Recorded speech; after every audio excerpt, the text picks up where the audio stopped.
Hello बच्चों, हम लोगों ने जो क्लास 10 में पढ़ाई की थी ट्रिग्नोमेट्रिक फंक्शंस की, वो ट्रिग्नोमेट्रिक एंगल्स हमने देखे थे एक्यूट एंगल्स के लिए केवल, और राइट एंगल ट्रायंगल के अंदर ही।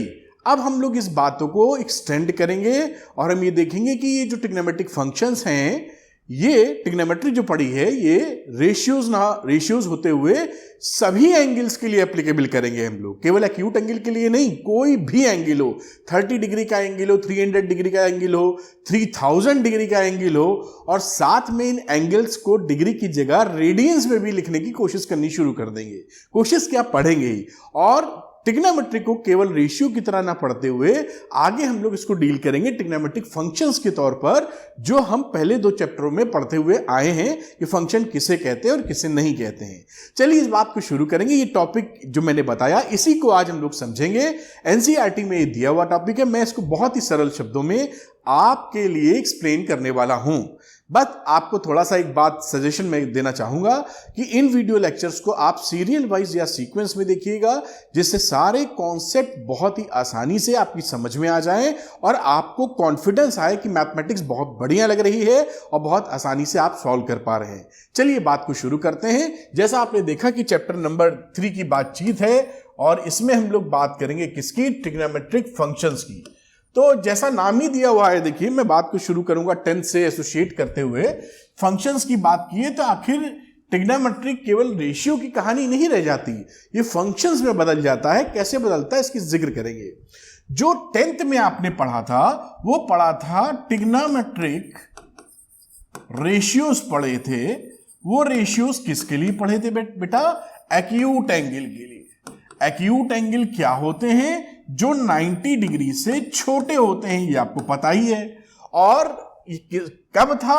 In right angle triangle. In right angle triangle, आप ये बात जानते हैं, मैं इसलिए आपके सामने ला रहा हूं कि इस तरह का राइट एंगल ट्रायंगल होता था। आपने देखा था ये 90 डिग्री था, यहां कोई एंगल थीटा था, फिर ए बी सी लिखते थे, और जो भी ट्रिग्नोमेट्रिक रेशियो साइन कॉस कुछ भी निकालना हो, जैसे कॉस थीटा निकालना हो, तो आप बेस अपॉन हाइपोटेन्यूज यानी बीसी अपॉन एसी लिख देते थे। इसी प्रकार से बाकी जो 5 और ट्रिग्नोमेट्रिक रेशियोज हैं उनको रिप्रेजेंट कर देते थे।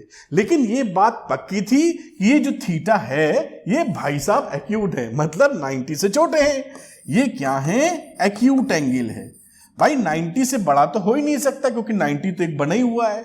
अब हम इसके आगे चलेंगे और हम ये देखेंगे कि ये जो थीटा एक्यूट तक की पढ़ाई थी, ये पढ़ाई अब आगे चलेगी तो किसी भी एंगल के लिए, किसी भी एंगल के लिए फॉर एनी एंगल, किसी भी एंगल के लिए हमारा ट्रिग्नोमेट्रिक वैल्यूज क्या होंगी। यानी अब क्या हो सकता है? Theta can obtain any value. अब आपको एनी वैल्यू का थोड़ा फील मिल जाए तो मैं एक अंदाजे से बता दूं, जैसे मैंने बात भी की थी कि 30 डिग्री भी हो सकता है जो कि एक्यूट है, 300 डिग्री भी हो सकता है जो कि ऑब्ट्यूस है, और 3000 डिग्री भी हो सकता है। तो ये डिग्रीज में रिप्रेजेंटेशन है।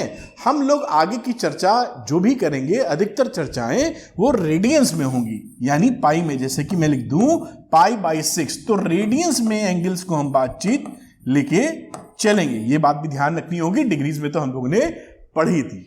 इतनी बातें हमारी समझ में आनी चाहिए। और एक बात कि केवल हम लोग, क्योंकि इसको रेडियंस में रिप्रेजेंट करने लगेंगे, तो इस ट्रिग्नोमेट्री को केवल रेशियो ना समझते हुए हम लोग ट्रिग्नोमेट्रिक फंक्शन की तरह डील कर सकते हैं। क्योंकि रेडियंस में रिप्रेजेंट कर रहे हैं, और रेडियंस में रिप्रेजेंट करने का फायदा क्या है? आपने पढ़ा था कि रेडियंस में रिप्रेजेंट करना just like a real number, ये हम लोगों ने देखा था जब रिलेशन फंक्शन पढ़ा था, या इसी चैप्टर के शुरुआत में एंगल्स के बारे में जब बात की थी कि रेडियंस को अगर आप एंगल रिप्रेजेंट कर रहे हैं तो आप उसे रियल नंबर समझ सकते हैं। वो मैंने यहां पर एक्सप्लेन किया है। अगर वो वीडियो आपने नहीं देखा तो पहले वो वीडियो देख लीजिए, तो बहुत क्लैरिटी मिलेगी।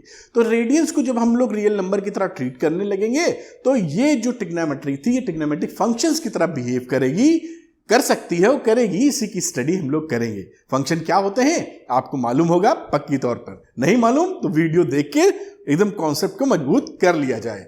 आगे बात करते हैं, इस बात को और आगे बढ़ाते हुए कि अब हम लोग क्या करेंगे कि एक कोऑर्डिनेट एक्सिस लेते हैं जो आपने क्लास 10th में तो काम भर की पढ़ी है, कार्टेशियन प्लेन वाली। ये मैं बना देता हूं कोऑर्डिनेट एक्सिस, जिसे आप यहां पे ओरिजिन बोलते हैं, इसे आप x कह सकते हैं, इसे x डैश कह सकते हैं, इधर कहीं y कह सकते हैं, इसको y डैश कह सकते हैं, और बहुत सारे यहां पर पॉइंट्स होंगे, ये आपको प्लस माइनस के हिसाब से पता है। अब यहां पर मैं एक यूनिट सर्किल लेता हूं। जब भी हम लोग यूनिट सर्किल की बात करते हैं तो यूनिट सर्किल का मतलब क्या होता है? वैसे सर्किल्स जिनका रेडियस यूनिट हो, ये इसका मतलब होता है बेटा।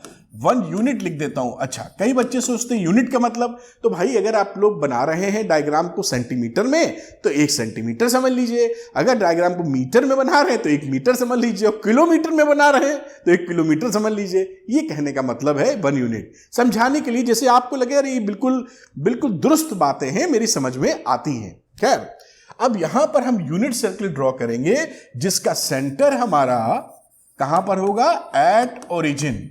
ओरिजिन मतलब O, कहां पर होगा? O पर। तो यहां पर O लेते हैं, ये ओरिजिन हो गया साहब, आपको मालूम ही है। और एक हम लोग सर्किल अच्छा सा बनाने की कोशिश करते हैं। अच्छा तो नहीं बना, लेकिन काम चलाऊं तो बन ही गया है। खैर, ये सर्किल हमारा बन चुका है। इसकी रेडियस क्या है? 1। इसकी इस सर्किल का जो सेंटर है वो O है और इसकी रेडियस 1 है। अब देखिए, कुछ पॉइंट में नोटिफाई कर देता हूं और फिर कुछ बातें और समझाऊंगा। जैसे मैं इसको A लिख दूं, इसे मैं B लिख दूं, इसे मैं C लिख दूं और इसे मैं D लिख दूं, तो आप बहुत आसानी से कह सकते हैं कि ये जो A वाला पॉइंट है, क्योंकि यहां से यहां तक का रेडियस है, तो इसको लिखा जा सकता है 1,0। कोई टेंशन नहीं।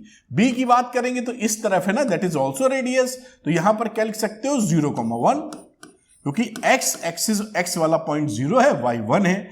इस पॉइंट का जिक्र किया जाए तो इसको -1,0 लिख सकते हो, इसमें कोई परेशानी तो है नहीं, क्योंकि भाई x इधर निगेटिव होती है x की वैल्यू। फिर ये यहां से यहां तक का रेडियस हो जाता है और इस वैल्यू को लिखा जा सकता है 0,-1। तो ये 4 पॉइंट आपको मैंने नोटिफाई कर दिए जो आप समझ सकते हैं। अब हम लोग क्या करेंगे, इस सर्किल पर कोई भी पॉइंट कंसीडर कर लेंगे। चलिए कर लेते हैं और उस पॉइंट के देखते हैं, कुछ कोऑर्डिनेट भी बता देंगे। तो यहां पर सपोज करिए P पॉइंट है और इसका कोऑर्डिनेट क्या है? कोऑर्डिनेट्स क्या है? A, B। अब अगर मैं OP को ज्वाइन कर दूं, कर सकते हैं, कोई परेशानी नहीं।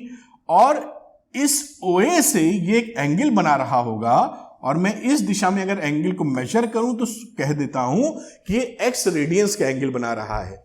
हमारा जो एंगल है POA, ये कितने के बराबर है? x रेडियंस के। x रेडियन के बराबर है, रेडियन में एंगल नाप रहे हैं। और इस बात का भी जिक्र करें तो हमारा ये जो आर्क होगा PA, इसकी वैल्यू भी x के बराबर होगी, क्योंकि हमारा ये सर्किल यूनिट सर्किल है। ये यूनिट सर्किल है, इसलिए आप जानते हैं angle is equal to arc upon radius. ये फॉर्मूला आपने पढ़ रखा है, angle is equal to arc upon radius. अब किसी का रेडियस अगर आप 1 कर देंगे तो आर्क अपॉन 1, यानी आर्क और एंगल बराबर। तो एंगल था x रेडियन, तो आप कह सकते हैं आर्क हमारा PA कितने के बराबर हो गया? x यूनिट्स के बराबर हो गया। कोई दिक्कत नहीं है, इसको बस इसका खास यूज नहीं करेंगे। आपको समझाने के लिए बुक में था तो मैंने कहा कोई भी बात छूटे ना, इसलिए बता दिया, और कहीं पर इसका यूज होगा तो वो भी करेंगे। अब यहां पर देखिए, अगर मैंने बना दिया, अब यहां P से एक परपेंडिकुलर ड्रॉप कर दो बेटा। मैं सीधी तौर पे परपेंडिकुलर ड्रॉप कर देता हूं। इस पॉइंट को कुछ हम कह देते हैं, सपोज M कह दिया। अब आप जानते हैं कि अगर ये इसके कोऑर्डिनेट्स AB हैं तो x वाली जो वैल्यू है वो होगी A, दिस इज A यहां से यहां तक, और B क्या होगी? Y वाली, तो ये दिस इज B। आप समझ गए होंगे भाई, यही तो कोऑर्डिनेट का मतलब होता है कि x एक्सिस वाला पहले x, y लिखते हो, A, B में A, B लिख दिया। अब इस ट्रायंगल में अगर आप थोड़ा सा देखें तो हम लोग बड़ी आसानी से डिफाइन कर सकते हैं।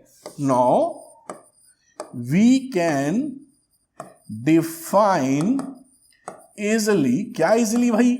हम लोग अगर यहां पर cos x ले लें तो cos x लेने पर आप इस ट्रायंगल के अंदर जो कि POM है, बेस अपॉन हाइपोटेन्यूज लिखते हो, तो मैंने लिख दिया बेस अपॉन हाइपो, शॉर्ट में हाइपोटेन्यूज मतलब।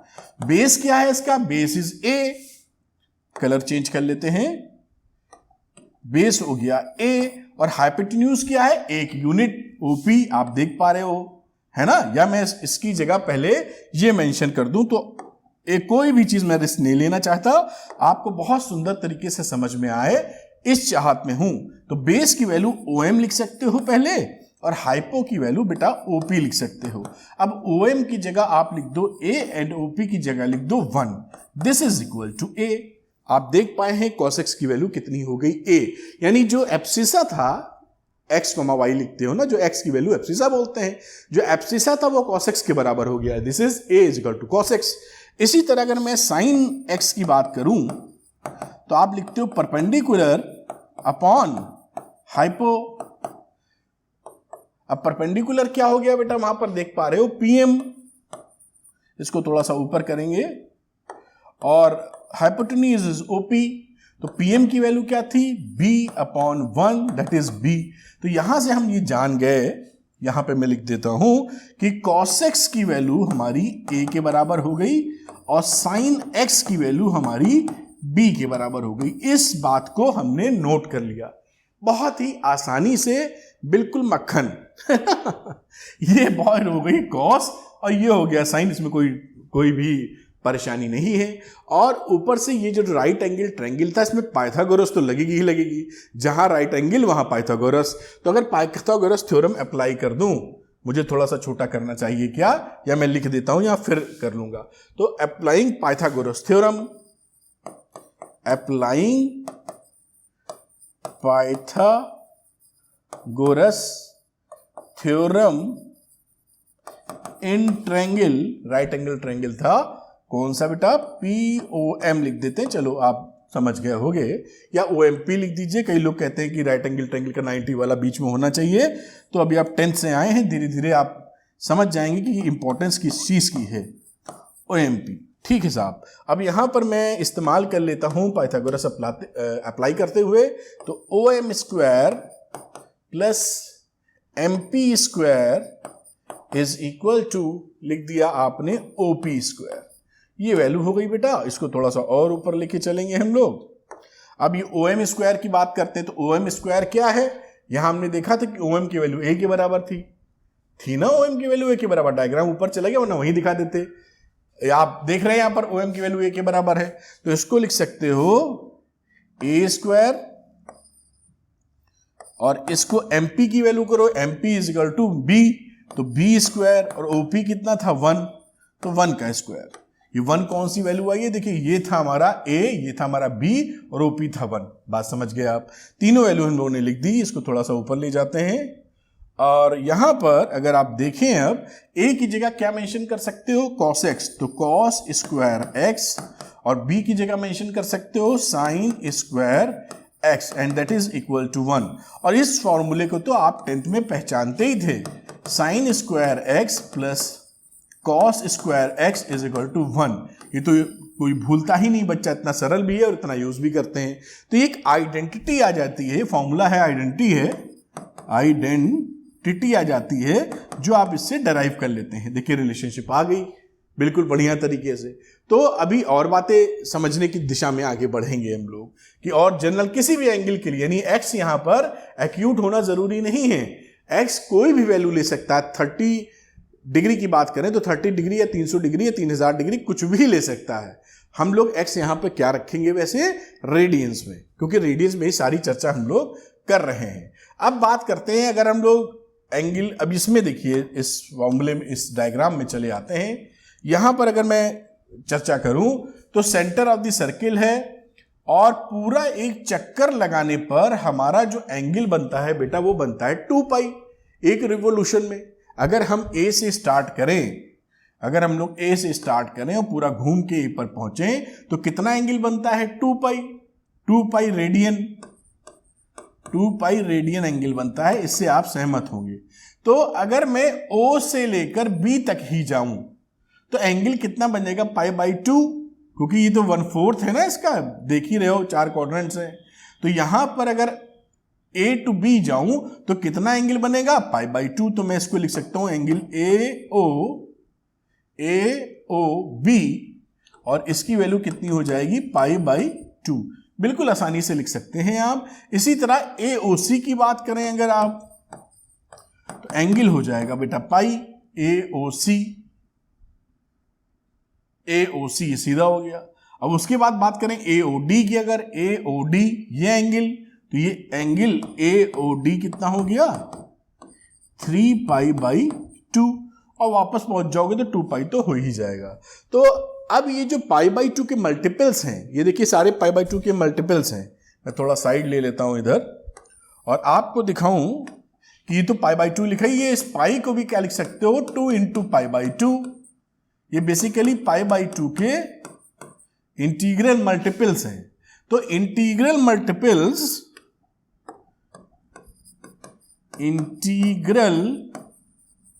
मल्टीपल्स ऑफ π/2 आर कॉल्ड, एक नाम दे दिया जाता है क्वाड्रेंटल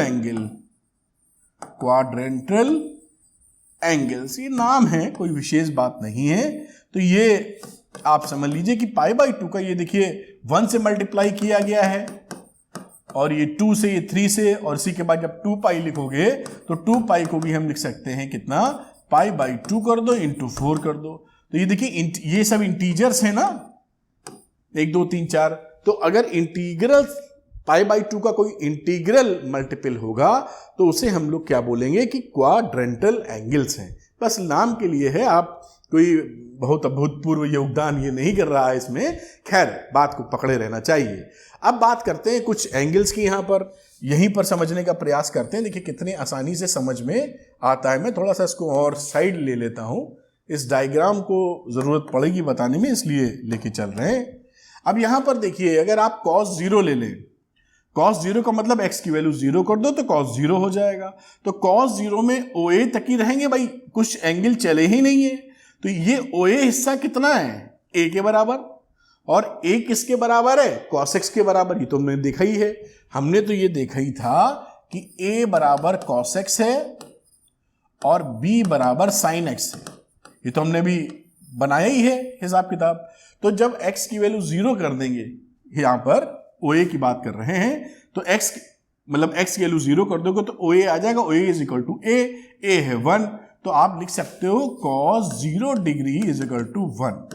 और B क्या था, x 0 करने पर 0 आ जाएगा। तो ये क्योंकि यहां पर जब A पर आओगे तो B परपेंडिकुलर कितना होगा, जब यहीं पे पड़े रहोगे, B हो जाएगा 0। तो साइन 0 डिग्री कितना हो जाएगा, ये हो जाएगा 0। बेटा समझ में आया होगा। अगर आप इसी को आप π/2 पे चले जाओ ऐसे, तो इस सिचुएशन में परपेंडिकुलर तो B है, लेकिन ये A खत्म हो गया भाई। जैसे जैसे जैसे ऊपर जाओगे A घटता जा रहा है ना, ये देखिए इसका बेस कम होता जा रहा है जैसे जैसे ऊपर जा रहे हैं। जब यहां पहुंचे तो A 0 हो गया, B फिर यूनिटी हो गया, क्योंकि ये भी आर्म कितनी है, 1 के बराबर। उस सिचुएशन के हिसाब से cos π/2 की वैल्यू कितनी हो जाएगी, 0, और sin π/2 कितना हो जाएगा, विच इज इक्वल टू 1। बात को पूरी तरह पकड़ पा रहे होंगे। अब ये कोऑर्डिनेट्स अगर आप इधर लेने के लिए आ जाओगे इसके आगे, तो ये देखिए क्या होगा, यहां पहुंच गए। अब जब आप ऐसे पहुंच गए, घूम के पाई बना दिया आपने एंगल, x कितना हो गया, पूरा यहां से यहां तक चले आए, विच इज इक्वल टू पाई। इस दिशा में ये जो प्लस a था ये माइनस a हो चुका है भाई। इधर प्लस a था भाई, ये +10 था ना, इसके कोऑर्डिनेट -10 है। तो ये पहला वाला तो a के बराबर है, a, b चल रहा है। तो यहां पर वैल्यू लिख देंगे आप cos पाई की वैल्यू -1 और sin पाई की वैल्यू 0, क्योंकि sin पाई है b, यहां पर b है 0 और a है -1। अब इसी तरीके से जब b पॉइंट पे आ जाएंगे तो एंगल कितना हो गया, यहां से चल के यहां तक 3π/2। तो cos 3π/2 अगर मैं लिखना चाहूं तो a की वैल्यू कितनी है, 0 यहां पर, तो ये वैल्यू हो गई 0। और sin 3π/2 का जिक्र करूं तो वो होती है b की वैल्यू, जो कि है -1 के बराबर। ये देखिए -1 के बराबर आ गई। आगे चलते हैं, फिर आप घूम के मान लीजिए a तक आ गए तो 2π का जिक्र करोगे तो cos 2π की वैल्यू हो जाएगी 1 और sin 2π की वैल्यू हो जाएगी 0। आप देख पाए होंगे ये पूरी कहानी जो समझाएगी एंगल मूव करते हुए। अब इसके आगे एक कदम और चलने की कोशिश करें कि मान लीजिए पूरा एक चक्कर आप ऐसे घूम चुके हैं, आप फिर आगे मूव करें, एक चक्कर लगाने के बाद फिर आगे मूव करें, तो आप क्या देखेंगे कि ये वैल्यूज रिपीट होने लगेंगी। यानी हम लोग इन एंगल्स में अगर 2 पाई जोड़ें, 2 पाई का मतलब क्या है, एक चक्कर, या 2 पाई का मल्टीपल जोड़ें, 2 पाई का मल्टीपल मतलब 2 चक्कर, 3 चक्कर, 4 चक्कर, ये कितना भी ऐड कर दें तो इनकी वैल्यू पे कोई फर्क नहीं पड़ता, क्योंकि जब ये पूरा चक्कर लगा के वापस आ गए हैं तो अब 2 पाई हो चुका, 2 पाई में कुछ ऐड करिए तो नया एंगल देंगे, लेकिन वैल्यूज में कोई भी फर्क नहीं होगा। तो जैसा आप समझ पाए होंगे, जो मैंने आपको बताने की कोशिश की, यहां मैं लिखे चलूं कि अगर मैं अगर साइन x कहीं लिखा है उसमें मैं 2 पाई जोड़ दूं तो ये वैल्यू 2 पाई यानी एक चक्कर लगाने के बाद, ये क्या हुआ सिचुएशन, ये एक चक्कर देखिए कंप्लीट हुआ, उसके बाद x चले हैं, ये है वैल्यू 2 पाई प्लस x। ये अगर x है इतनी तो 2 पाई प्लस x। इसको करने पर इसमें कोई परिवर्तन नहीं हुआ, ये साइन x का साइन x बना रहा। अगर इसी तरीके से मैं 2 पाई का और मल्टीपल ले लूं, और मतलब 2 इंटू 2 पाई ले लूं, तो भी मैं क्या देखता हूं, कोई परिवर्तन नहीं, क्योंकि अब क्या होगा, 2 चक्कर लगाने की, एक कंप्लीट हुआ, जैसे कि एक कंप्लीट हुआ, फिर ये दूसरा कंप्लीट हुआ, अब ये x चलेगा, ये दिस इज x, अगर तो 2 चक्कर कंप्लीट किया है, अब भी कोई परिवर्तन नहीं हुआ, साइन x है। इसी तरीके से आप कोई भी वैल्यू यानी इंटीग्रल मल्टीपल यानी 2n पाई अगर मैं प्लस x कर देता हूं तो साइन x की वैल्यू में ये साइन x के बराबर ही रहेगा। यानी 2 पाई का इंटीग्रल मल्टीपल अगर इसमें ऐड कर दिया जाए, 2 पाई का एक चक्कर, 2 चक्कर, 4 चक्कर, 3 चक्कर, 10 चक्कर, तो साइन x पे कोई फर्क नहीं पड़ेगा। और यही काम हमारा कॉस के लिए होगा। यहां पर n क्या है, n है कोई भी इंटीजर z। इसी तरह कॉस की बात करें तो cos 2n pi plus x करा जाए तो मैं क्या देखता हूं कि इसकी वैल्यू में कोई परिवर्तन नहीं है, जहां n बिलोंग करता है z को। What is z? z is a integer. तो ये आपने एक और चीज देख ली कि भाई पूरा चक्कर लगाने के बाद भी इसमें कोई परिवर्तन नहीं होता। एक इंटरेस्टिंग फैक्ट आपको और मिलता है कि अगर साइन x की वैल्यूज को क्लोजली वॉच करें तो हम क्या देखते हैं कि ये पाई आने के बाद ही रिपीटिशन अलाउ कर देता है। यानी फर्दर अगर हम देखें साइन x की वैल्यू अगर मैं 0 के बराबर ट्रीटमेंट दूं तो x की क्या क्या वैल्यू हो सकती है, देन इफ एक तो x हो जाएगा 0 के बराबर या प्लस माइनस पाई के बराबर या प्लस माइनस 3 पाई बाई 2 के बराबर, और इसी 0 पर, और ये वैल्यू जो आगे पाई लिखना चाहिए, पाई बाई 2 क्यों लिख दिया है, ये 0 पे प्लस माइनस पाई पे प्लस माइनस 2 पाई पे और plus minus 3 pi and so on. ये देखिए इसकी वैल्यू हो जाएंगी। यानी ये वैल्यूज क्या बता रही हैं, इसको ध्यान से देखो तो ये क्या बता रही हैं, इंटीग्रल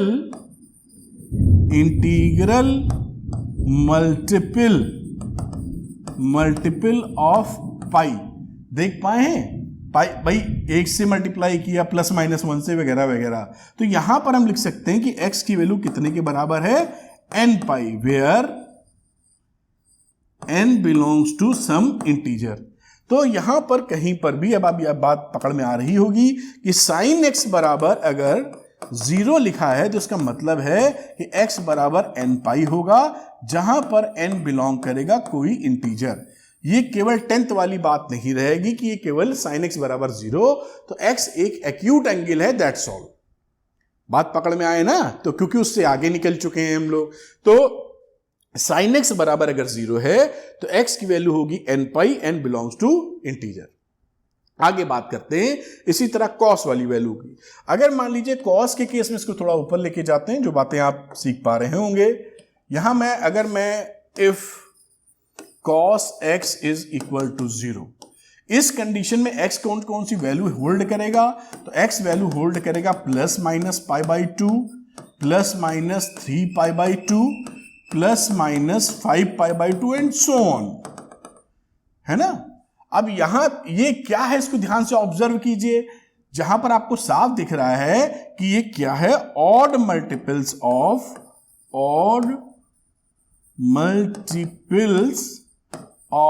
पाई बाई 2।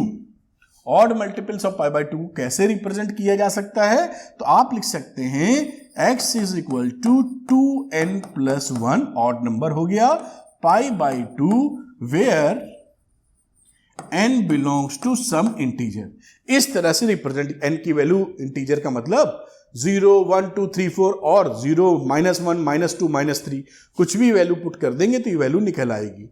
यानी इंजिस्ट या इनका कंक्लूजन क्या रहा कि अगर कहीं पर cos x बराबर 0 आपको दिखता है तो इसका मतलब क्या है कि x की value 2n+1 into pi by 2, odd multiples of pi by 2 where n belongs to integer, ये वैल्यू होनी चाहिए। केवल एक्यूट एंगल लेके नहीं चलेंगे। तो ये कुछ इंपॉर्टेंट चीजें थी जो आपके दिमाग में बननी चाहिए। मेरे ख्याल से ये बात आप पकड़ पाए होंगे। तो बच्चों अभी हम लोग और ट्रिग्नोमेट्रिक रेशियोज को साइन और cos x के फंक्शंस में रिप्रेजेंट कर लेते हैं और देखते हैं वैल्यू क्या क्या आने वाली है।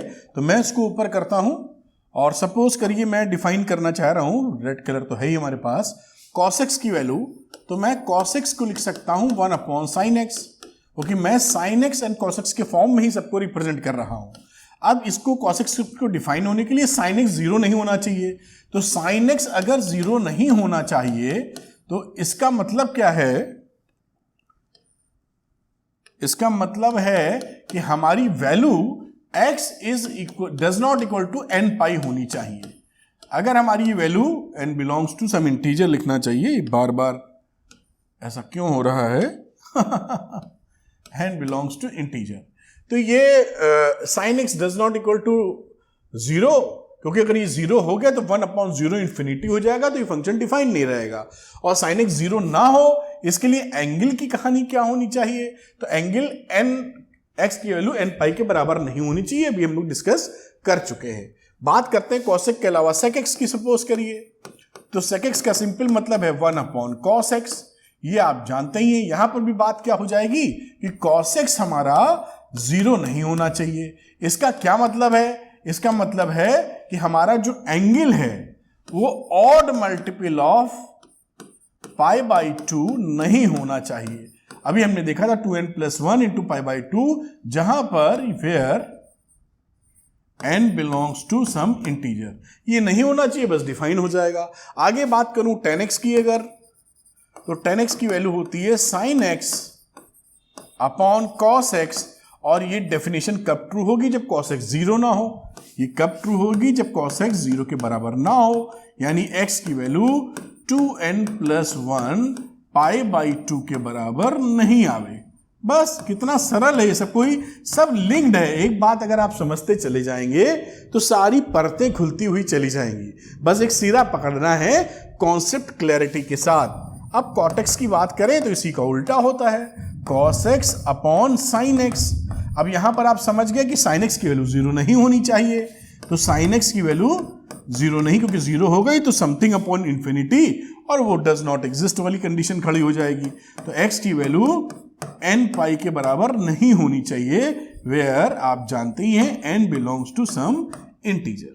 ये बात, और इसको क्या किया हम लोगों ने बाकी ट्रिग्नोमेट्रिक रेशियोज को sin x and cos x के फॉर्म में रिप्रेजेंट कर दिया है, दैट्स ऑल, जिससे हम अपने को बिल्कुल सेटल डाउन कर लें। खैर ये बात हम लोग सीख चुके हैं और साथ में एक आइडेंटिटी भी जान चुके थे जो क्लास 10th में ही आपने पढ़ी थी, जिसे आप sin square x plus cos square x is equal to 1 कहते थे, जो बच्चा भूल के भी भूल नहीं पाता।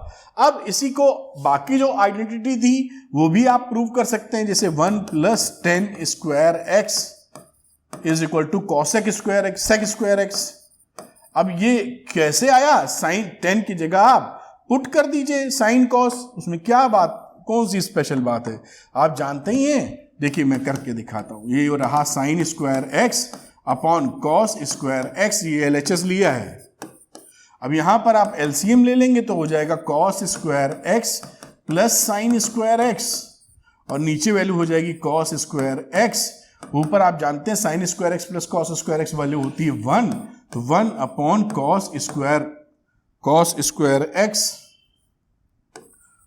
स्क्वायर एक्स जिसे आप लिख सकते हैं सेक स्क्वायर एक्स। तो देखिए RHS आ गया ये, तो ये यहां से आप प्रूव हो गया। ले देखिए बहुत ही सिंपल है, मतलब सिंपल इतना है कि एक बार आप समझ जाएं कॉन्सेप्चुअली तो एकदम करते चले जाएंगे और मजा आता जाएगा आपको, बस आपको सीखना है थोड़ा सा। और ये नंबर 2 फॉर्मूला था। नंबर 3 एक और आपने पढ़ा था, आपको याद होगा, 1 plus cot square x is equal to cosec square x.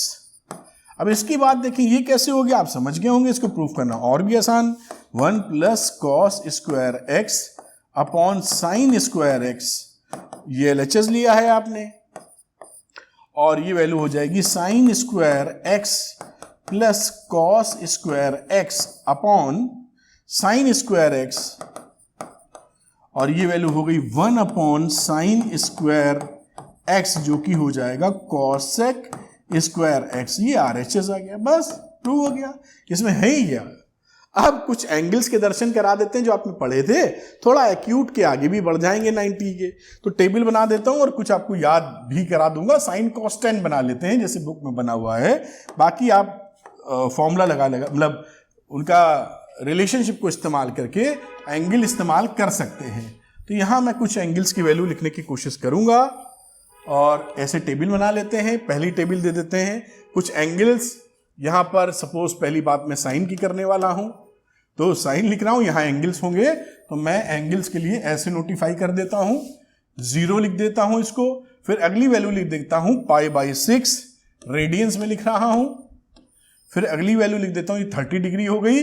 फिर π/4, फिर π/3 60, फिर 90 डिग्री, π/2, फिर 90 के ऊपर चले जाते हैं, 180 पे चले जाते हैं, फिर 180 के ऊपर आगे बढ़ जाते हैं 270 पर, 3π/2, और उसके बाद आ जाइए 2π पर। ये मैंने कुछ वैल्यूज लिख दी और यहां साइन कॉस 10 लेते हुए हम लोग 3 की निकाल देते हैं। इनमें से ये जो वैल्यूज π/2 तक थी ये आपको याद ही थी, 0, 1/2, 1/√2, ये याद होनी चाहिए बेटा अच्छे से, √3/2 और 1, ये तो 10th में पढ़ी थी, मुझे लगता है पूरी अच्छे से याद होंगी। आगे बात करें तो ये हो जाएगी 0, -1 और 0, तो कम से कम ये वैल्यूज आपको अच्छे से याद होनी चाहिए। ये हो गया साइन की कहानी। अब अगर मैं बात करूं दूसरे की, कॉस की बात समझ लेते हैं। तो cos 0 कितना हो जाएगा, 1, आप इसी को लिखना जानते थे, √3/2, 1 अपॉन √2, 1/2 एंड 0, ये आपने क्लास 10th में सीख रखा है। आगे बात करते हैं तो वैल्यू हो जाएगी -1, 0 और 1, ये इसकी वैल्यू हो गई। अब मैं 10 के लिए भी लिख देता हूं, जिससे साइन कॉस 10 की चर्चा, 10 के लिए भी आप जानते थे 0, 30 के लिए 1 अपॉन √3, इसकी वैल्यू थी 1, इसकी वैल्यू थी √3, और ये था नॉट डिफाइंड, उम्मीद है आपको याद होगा, ये डिफाइंड नहीं था 10 π/2 के लिए। फिर आप पाई के लिए लिखेंगे तो 0, और फिर ये नॉट डिफाइंड हो जाएगा, नॉट डिफाइंड, और 2π की बात करेंगे तो फिर से 0 हो जाएगा। तो ये कुछ आप देख पा रहे हैं। बाकी इससे अगर साइन की जगह आप कॉसेक एक्स की वैल्यू निकालना चाहें तो ये 1 अपॉन साइन कर देना। भाई यहां पर मैंने 3 ही तो बनाए हैं, मान लो अगला तुम निकालना चाहो कॉसेक एक्स, तो इसको लिख देना 1 अपॉन साइन एक्स, और उसी हिसाब से वैल्यू रिप्रेजेंट कर देना। इसीलिए कॉस की हो तो सेक वाले में, और 10 की हो तो कॉट वाले में। तो ये वैल्यूज आपको जरूर अच्छे से आनी चाहिए। तो इस टॉपिक में जो मैंने बात बताई इतनी ही मोर देन इनफ है। डिटेल्ड में एक्सप्लेन किया है, एक एक लाइन को एक्सप्लेन किया है, जैसे आपको कहीं भी कोई कंफ्यूजन ना हो। मोटी बात, टेक अवे कम से कम क्या दिमाग में जाना चाहिए कि जो हमने क्लास 10th में एक्स यूज किया था एंगल, वो एक्यूट एंगल होता था। एक्यूट एंगल का मतलब 90 डिग्री से कम इन राइट एंगल ट्रायंगल। अब हम जो ट्रिग्नोमेट्री पढ़ रहे हैं वहां पर एक्स कोई भी वैल्यू होल्ड करेगा, और एक्स को हम लोग नॉर्मली अब रेडियंस में लिखेंगे। और इस वजह से एज ए ट्रिग्नोमेट्रिक फंक्शन की तरह इसका ट्रीटमेंट करेंगे जो धीरे धीरे आपको दिखता चला जाएगा। तो उम्मीद है ये वीडियो लर्निंग से भरा रहा होगा और जरूर आपको इससे फायदा हुआ होगा। बस करना ये है कि सीक्वेंस और सीरियल वाइज आपको ये वीडियो लेक्चर्स देखने हैं जिससे क्लैरिटी एकदम जबरदस्त बनी हो। Thank you very much, wish you all the best.